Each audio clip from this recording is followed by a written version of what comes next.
uso dessa droga pode gerar inquietação mental e física, causar insônia, aumento da pressão arterial, da frequência respiratória e cardíaca, suor excessivo, tremores, tiques, contrações musculares involuntárias, dilatação da pupila e inibição do apetite. Além disso, os dependentes podem ter outros sintomas como euforia, psicose, agressividade, paranoia, alucinação, mania de perseguição e depressão profunda. Nós vemos que são efeitos tanto na saúde física dessa pessoa, quanto também efeitos psíquicos. Mas antes de tudo, antes da gente falar sobre isso, a pessoa começa a sentir esses efeitos, até pelos efeitos do crack, logo no primeiro uso? Ela já começa a ter esse tipo de prejuízo?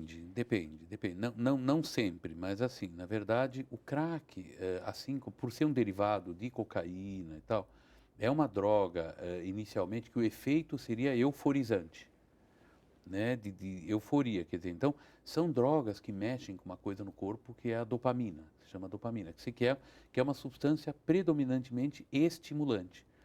Então, a exceção do álcool, quer dizer, o próprio cigarro, quer dizer, na verdade, ele tem uma função de estimulação de dopamina pequenininha. Então, o crack é uma droga que faz uma estimulação de dopamina no cérebro muito rápida, muito intensa, muito aguda, tá bom? E a queda também é muito rápida. Então, nem todo mundo, mas a boa parte das pessoas experimenta uma sensação inicial, principalmente quem tem aquela questão da vulnerabilidade genética para a dependência, dentro daquele ciclo que nós colocamos, uma possibilidade muito rápida de sentir o prazer e também, logo após, de ter a reação desprazerosa.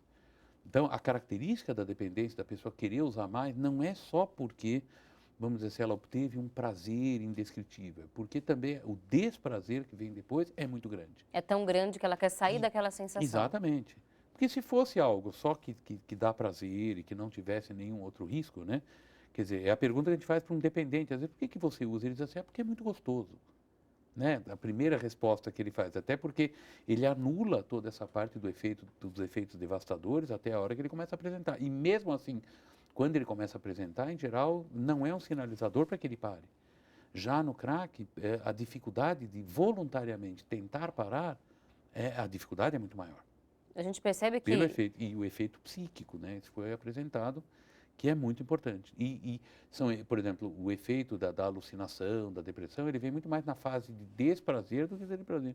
O prazer ele está agitado, acelerado e uma crítica completamente comprometida, né? O senhor falou, por exemplo, sobre as caricaturas que se criam sobre os zumbis, que não Sim. dormem, não comem, e há realmente uma alteração de perda de apetite, de insônia. Intensa, quer dizer, e é importante que a gente coloque assim, o crack tem uma questão de lesar substâncias internas, então a gente não pode esquecer que, bom, primeiro chama crack porque são pedrinhas que ficam estalando, né? São quase que cristalzinhos, que a pessoa está fumando aquilo com uma série de substâncias tóxicas, ela está aspirando aquilo e está aspirando aquilo com uma fumaça quente, que é rapidamente absorvida, então vai para o pulmão, vai e a gente, vamos dizer assim, quando você está fumando ou alguma coisa, você tem uma coisa que é aspirada, vai para o pulmão e também vai para a via digestiva.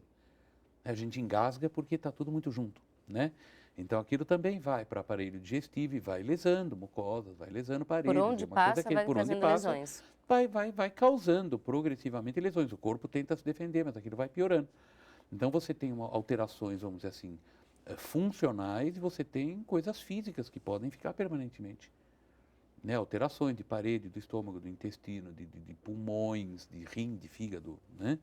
E aí a alteração do metabolismo. E a coisa funcional, então alterar o apetite, como altera o ciclo vigília-sono, aquilo fica tudo descontrolado. Com isso, altera as glândulas, né, que são a tireoide, que cuida das ações de velocidade do corpo, da suprarrenal, que trata da potência. Então, é uma droga, vamos dizer assim, ela vai invadindo, ela vai ocupando toda a área que estiver aberta. E uma característica que a gente vê que, para muitas pessoas, a dependência se torna tão dominadora que a pessoa se afasta de tudo na vida. Ela sai do trabalho, ela sai de casa e muitas vezes acaba vivendo em função da Sim, droga. a vida é a droga. Então, e é importante até a gente lembrar aquilo que eu coloquei antes. Então, a gente fala, pô, mas eu tenho uma pessoa que usa, mas ela não está assim. Ela não está ainda, ela está dentro de uma outra fase naquele ciclo que eu coloquei. Mas quando Quando chega, vamos dizer assim, no crack, eu acho que essa é uma característica importante. O crack é uma droga que que hoje a gente mais traça um perfil, vamos dizer assim,